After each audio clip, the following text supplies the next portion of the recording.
All right, Shalom. Shalom. It's the brothers from GMS New Orleans coming at you with a quick hit. Prior to getting started, we're going to give all glory, honors, and prayers unto Yahweh Bahashem, Yahushua Bahashem, Kakadash.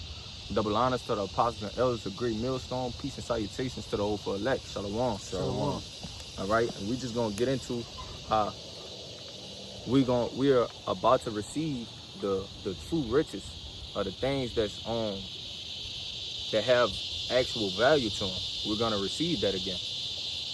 You can start me with that, which is why we don't care about the things of this world.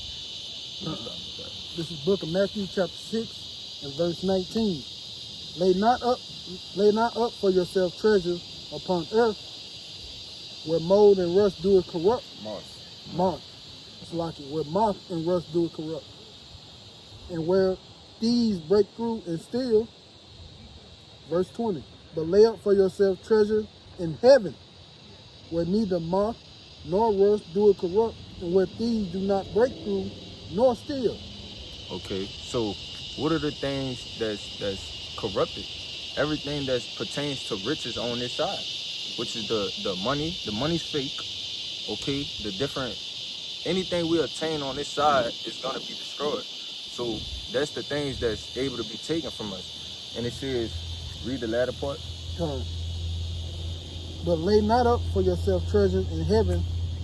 Lay up for yourself treasures in heaven, where neither moth nor rust do corrupt, where thieves do not break through nor steal. Okay, and what are those things? The spiritual things. Okay, the things where nothing that ain't gonna be able to be taken from us when the kingdom is established. Okay, now let's understand what the true riches was. Give me. If I can make a point too, because these treasures that we laying up, all right, though, it's the work we're doing, all right, the things, the gifts that we can give to the Lord, man. All right, our study habits, reading, right, being brotherly, all right, all of these things are coins, right, that we're adding to our spiritual bank accounts, man. So when the time comes, all right, to take some money out, all right, we got something there, right? Which is through our faith in Yahweh Bahashem Yahushua, you know. But you got it. But what I was saying, back to when we go back to these the ancient times, what were the things that was considered riches? Okay, give me the Job. Yeah, that's the book of Job, chapter 1, verse 2. I'll start at the top. It says, there was a man in the land of Uz whose name was Job, and that man was perfect and upright, and one that feared the Most High and eschewed evil. And there were born unto him 7 sons and 3 daughters. His substance also was 7,000 sheep, and 3,000 camels, and 500 yoke of oxen, and 500 she asses, and a very great household, so that this man was the greatest of all the men in the east. And I think in the NLT, what it said, the richest, or you get your phone. But these were the things that Job had was what made him so wealthy. Okay, that was the riches of those times, which that's getting ready to come back. The different animals and the actual gold and treasures. Those are the things that we're gonna have in the kingdom of heaven. Right. That was Job 1 and 2, 3. That was 1 and 3. I got a precept to back up. Go ahead. This is Genesis chapter 13, verse 2. It says, and Abraham went up out of Egypt, he and his wife, and all that he had, and Lot with him into the south. And Abraham was very rich in cattle, in silver, and in gold. You see, so that shows you. That's Genesis? Yeah, Genesis yes, I 13. had that one next, bro. Okay, you know, and that shows you, you know, what represented riches, right? Having flocks of sheep, right? Having herds, cattle, all right? The land, man. All right, not this, you know, paper money. Yes. All right, this digital money that Esau just prints out of thin air, man. All right, the money back then, it had value to it. All right, the gold actually had weight. You used to measure the money by weight, man. Right, not some paper that have a certain number on it. And that they could just create out of thin air. Yeah, they just go print it. Just go print money, like, bro. So anybody can do it. Then they place some type of law to where you can't do it, only they can do it Right. to give it to you. Right. Yeah, man. All right. Give me that Job 3 and the NLT. I mean 1 and 3 and the NLT. This is Book of Job, chapter 1 and verse 3 in the NLT. He owns 7,000 sheep, 3,000 camels, 500 team of oxen, and 500 female donkeys. He had many servants. He was, in fact, the richest person in the entire area. Okay, that's just backing up that point of what made him all of these things that he had, the animals, the cattle, The servants, all of these things is what made him the richest in the land. Okay? You got something else? I was looking for something. What you got? Joshua 22, and you can start at 7, 7 and 8. Okay, because this is what we getting ready to come into. Restoring our things that we previously had. What's that? You got it? Go ahead. 2 and 8. Yeah, he got it. Okay. You get some This is Book of Joshua, chapter 22 and verse 8. 7, start at 7. 7, Salaki. And now to one half of the tribe of Manasseh, Moses had given possession in Bashan, but unto the other half, therefore, Joshua among their brethren on their side of Jordan westward. And when Joshua sent them away, also unto their tents, then he blessed them. Verse 8, and he spake unto them, saying, return with much riches. And Okay, Salaki, you can stop right there. He said, return with much riches, and then he's about to explain what those riches are. You go ahead. Return with much riches unto your tents, and with very much cattle, with silver, and with gold, and with brass, and with iron, and with very much raiment. Divide the spoils of your enemies with your brethren. Okay, which that just backed up your point of the gold that we once had, we're gonna get back. It actually had weight to it. You know, those things. This is what we're gonna receive. And it also said, it says divide. Read that part again. Verse 8. Yeah, come. All right. Read it again. And he spake unto them, saying, return with much riches unto your tent, and with much cattle, with silver, and with gold, and with brass, and with iron, and with very much raiment. Divide the spoils of your enemies with your brethren. Come. And we're gonna do that when the Lord come back too. Yep. Because because Esau have taken these possessions from us. Mm-hmm. So when the Lord come back, we're gonna give them back. As it says that, if you could get that for me, Baba Kashah, where it says they're gonna bring The forces of the Gentiles? yes. That's in Isaiah. But they gonna bring us all our stuff back. We gonna have to go get these different elites that's hiding, and we gonna take our stuff back. Is it? It's in, I think You it's had in something? Isaiah. Yeah, I got a couple of them. This is a book of Romans chapter 8, verse 17. I'll start at 16. Yeah, I'll start at 16. It says, the Spirit beareth witness with our spirit that we are the children of the Most High. And if children, then heirs. Heirs of the Most High. And joint heirs with Hamashiach Yahushua. If so be that we suffer with him, that we may also be glorified together. For I reckon that the sufferings of this present time are not worthy to be compared with the glory that shall be revealed in us. All right, and that glory, which this goes into, us ultimately reigning with Yahushua. All right, when he comes back, as the brother was speaking of, right, when the heathen's gonna bring us their goods, man. Right? They're gonna bring us their gold, their dainty things, right? All the things that they desired in this life, all right? It's literally being treasures that's stored up for Yahushua, man. All right? And we're gonna reign and rule right under him, man. So all of those, the gold, right? The real riches that they possess is really and truly ours, man. All right, because we are the heirs of the planet Earth. All right, we are the heirs of the Most High. You see, the Lord, our names are. He put His name on us, man. We're Israelites, man. Princes of the power. You see, so all the things that all the possessions that are in the earth, it was made for us, man. All right, all of the fine rubies, right? All of the fine the gemstones, man. The what you call it? The quartz, man. And they shall not be closed day and night. Con, that's Zechariah. That's what you said. That was Isaiah. A continuing employment. That's what that was. Gates open continually. Con. Yeah. It's Isaiah 60 and something. I think it's like 5 or 11 or something. There were, I'm gonna get it. 11. I got it. Got it? 16 and 11. Okay. Come. All right. This is the book of Isaiah, chapter 16, verse 11. Therefore, thy gate shall be open continually. They shall not be shut. Oh, start up. Come. Start up 10. Come. This is Isaiah 60 and 10.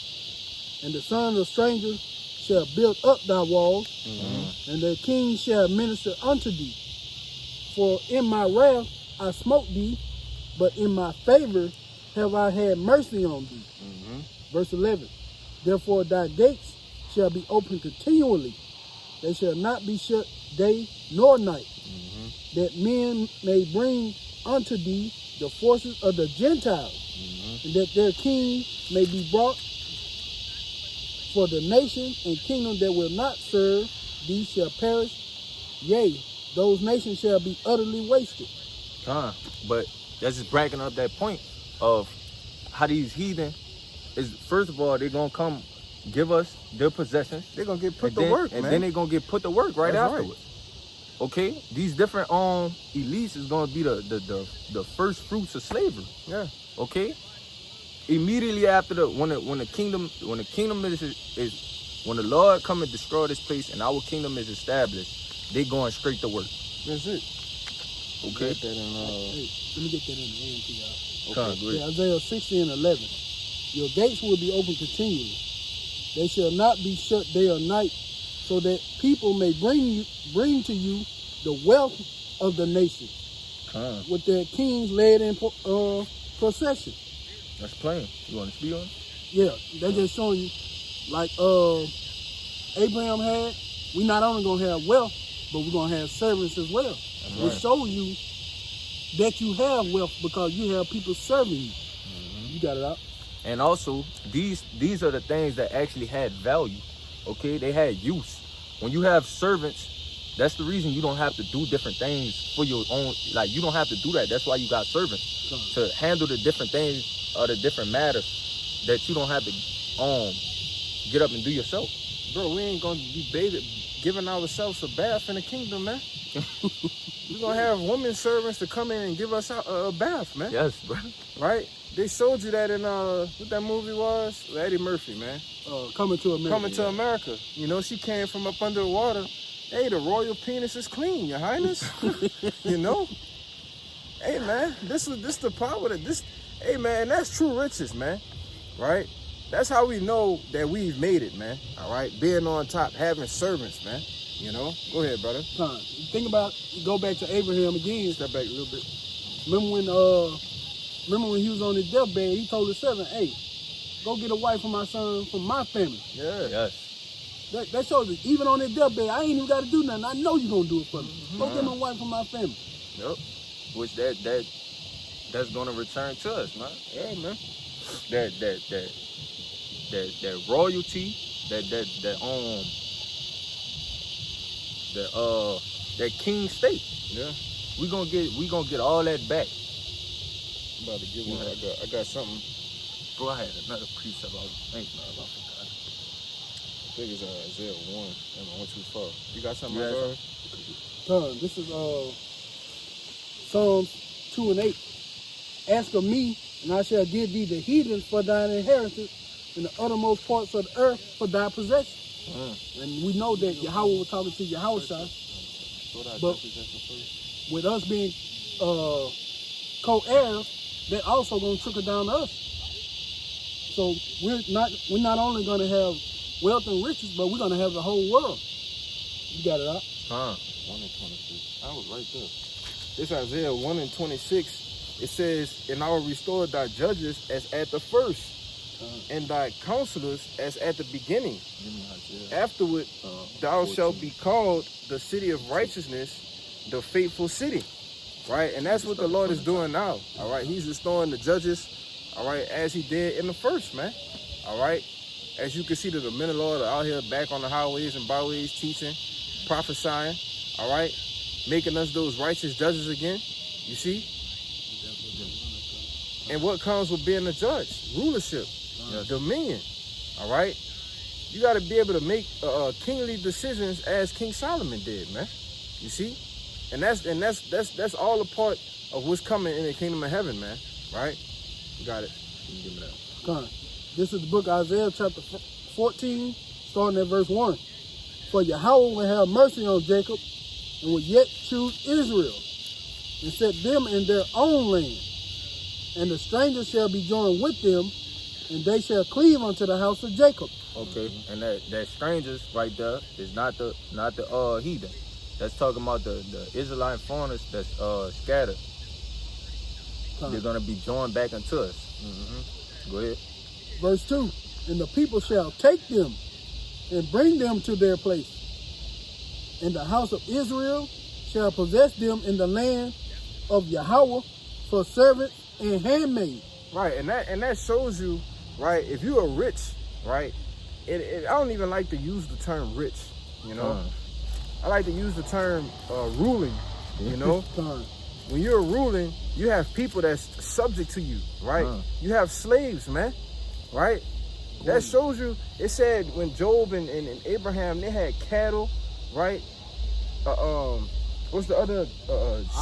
Oxen, sheep, right? And who you think was tilling the land? Servants, man. You know, who you think was? You think Abraham was out there looking after 1,000 goddamn animals, man? No, come on. You know, that shows you who's actually on top, who's actually ruling. It literally said he was the wealthiest in all the land. Yeah. If he that wealthy, why would he be out there tending to all that? That's right, brother. You know, you got it. And they shall take them captives. Whose captives they were. Whose captives they were. And they shall rule over their oppressors. That's right, man. That authority. Having that back, that righteous authority back. You had something else? Yeah. I got something to end it on. You got more? No, that was it. You had something? No. We're getting there on that. Get this word in Revelation 2:25, power. Yes. Which one? Which one? Blue letter or? Blue letter from the Strong's. This Revelation chapter 2 and 25, it says, but that which ye have already hold fast till I come. And he that overcometh and keepeth my works unto the end, to him will I give power over the nations. And he shall rule them with a rod of iron. As the vessels of a potter shall they be broken to shivers, even as I received of my Father. All right? And having that power, you got the word? Revelation 2 and 26. That word, it's exousia, you know? We're going to read. You got something in that? No. Yes. Bring it out. Con, that's that word power on the online etymology. I got the blue letter. Okay. This is ability to act or do. Strength. I'm gonna just skip to the main headers, bro. It says control, mastery, lordship, dominion. That's right, man. So Yahweh Shai said that as long as we hold fast, all right, he's going to give us that lordship, man, that dominion over everything on the planet Earth, man. You see, that's what it means to truly be rich, man. All right, not to have pockets, all right, bags filled with holes, man. Right, because you steady losing money. We ain't gonna be losing wealth, all right, in the kingdom, man. Only game. It's gonna be righteousness forevermore, man. You know, plenteousness, as it says in 2 Ezra, the 7th chapter, man. You know, you got it. Let me just finish this right quick because they got a little more. It says ability or right to command or control. So that's that on authority. Yes. Okay. It says authority, authorization. But that was it.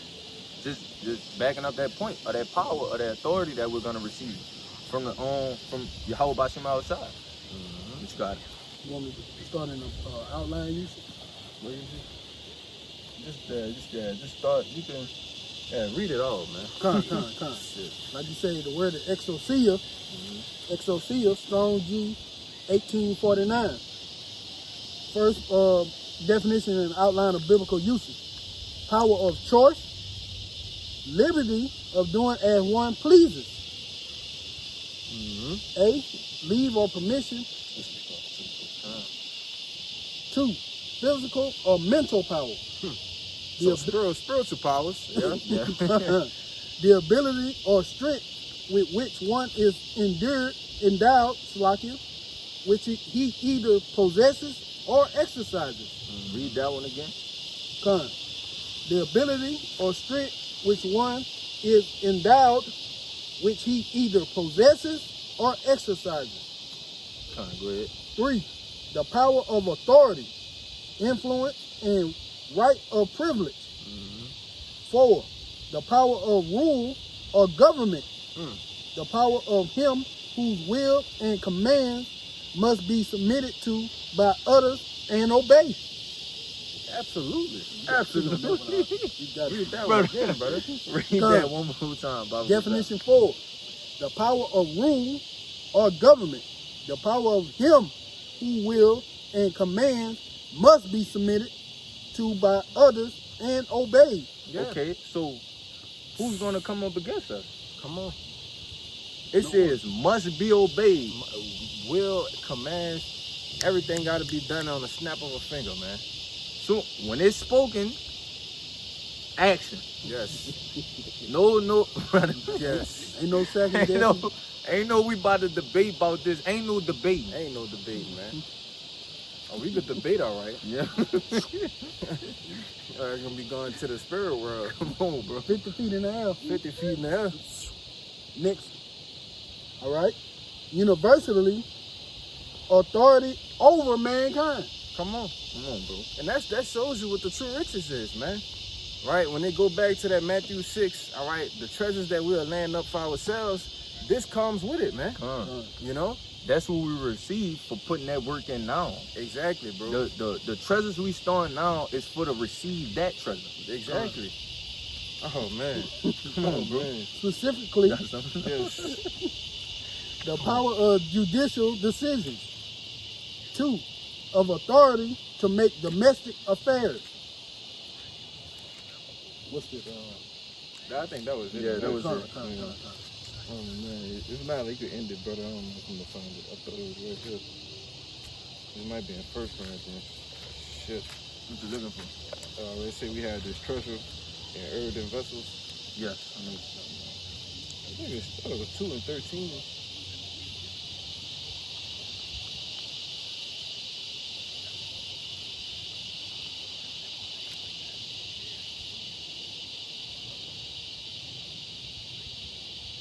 Second Corinthians 4 and 7. Marvel, y'all. This 2 Corinthians chapter 4, verse 7. Oh shit. It's a locket, bro. 2 Corinthians 4 and 7. I was right there, brother. I looked at 8. Man, I'm buzzed out. It says, but we have this treasure in earthen vessels, that the excellency of the power may be of the Most High, not of us, right? Which that treasure is the Holy Spirit through Kakwadash, man. All right? And ultimately, what that does for us, it allows us to store up those spiritual in our what the elder always say, our spiritual bank accounts, man. All right. That's what the Holy Spirit that the Lord has given us allows us to do: store up more and more treasures in our spiritual bank account. So when that day comes, like you know the analogy of the stock market, you buy low, you buy low, you buy while it's low. All right. So when the stock shoot up, right, we gonna be rich, baby. You know, that's when you sell. That's it. But, Baba Shot, we're going to have to do another lesson because this could fall into us having those spiritual riches now because we don't have the little riches, right? Okay? But right now, we have the spiritual things. Those things are not tangible either, right? That can't be taken from us. So right now, the Lord has given us these little things just to hold us until he can give us that in abundance. Yeah, like brother say all the time, everything is already done in the spirit. You just gotta walk it down physically, man. You know? Just back y'all up. Remember the scripture said, the little bit that we have in the spirit is worth more than what a wealthy man had. Exactly. Yep. The little that a poor man had is way better than what a rich man had, you know. Son. But that was all I had, brother. Yeah. I ain't gonna That's it, bro. We just gonna end it right there. Hopefully the lesson was edifying and to the point.